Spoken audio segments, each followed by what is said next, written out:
જય શ્રી રામ. તો મિત્રો, આજે રવિવાર છે અને આજે કોઈ પદયાત્રા નથી કરી, પણ આજે અમે બાઇકથી આવી ગયા છીએ ભદ્રેશ્વર ચોખંડા મહાદેવના દર્શન કરવા માટે અમારા મિત્રો સાથે.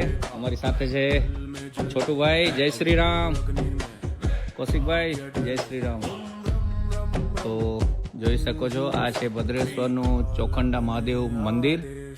અને આપણે આજે કીડાણાથી હું મારી સ્પ્લેન્ડર લઈને આવ્યો છું અને અમારા મિત્રો છે એ બુલેટ લઈને આવ્યા છે. તો ચાલો કરીએ મહાદેવજીના દર્શન. હર હર મહાદેવ.